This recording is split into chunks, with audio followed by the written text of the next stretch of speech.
Hey everybody, it's another day at the garage. Good news, we finally got a mic.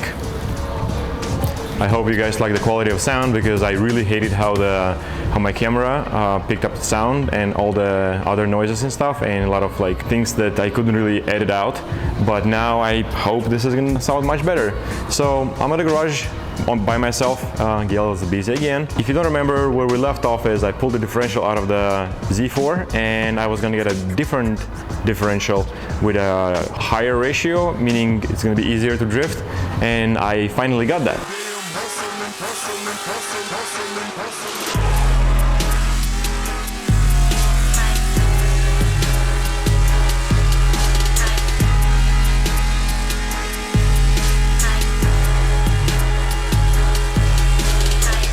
So this is a 3.9 differential. It's pretty rare to find for an E46 platform, and just a reminder that the Z4 has an E46 suspension in the back, which is pretty cool. It's a very unique car, but you can put E46 parts, and there's a lot of them. So this one actually comes out of a BMW X3. It has different flanges. I'll have to use my flanges.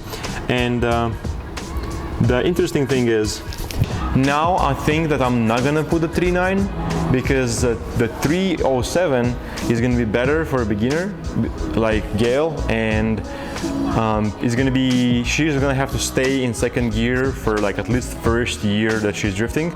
So there's no point of putting a differential that's kind of aimed for the third gear, and she's not gonna go fast, and I don't want her to go that fast on her first year of drifting. So I guess what I'm gonna do is I'm gonna disassemble the differential that was in the Z4, and I'm gonna weld it and put it back in the car. Here we have the Z4 diff. Pretty easy. It's just a few 16 millimeter bolts, and then this cap comes off.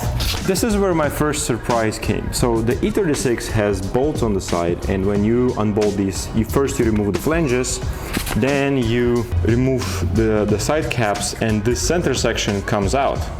And this is how I like welding these diffs. Removing this and welding it on a bench over there, because all the splatter that flies from the MIG welding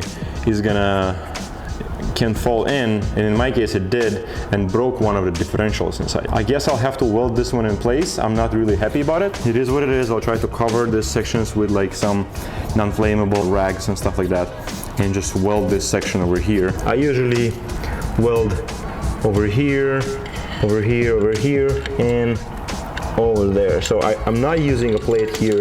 Welding gears to the housing, properly welding them is incredibly strong, and to be honest, you don't need too much force to stop them from spinning, because even the clutches in the LSD can do that, And I did that to my car, and I'm running about 500 horsepower and about 450 torque, and this part hasn't failed. So I already cleaned this with gasoline. I use gasoline to clean things like this. It does a great job. It's pretty cheap if you compare it to buying sprays or stuff like that. And the best part is you can put it back to the oil container and go recycle it. To make the weld better, I'm gonna use my torch, and I'm gonna preheat the center housing and the gears, then weld them with my MIG welder.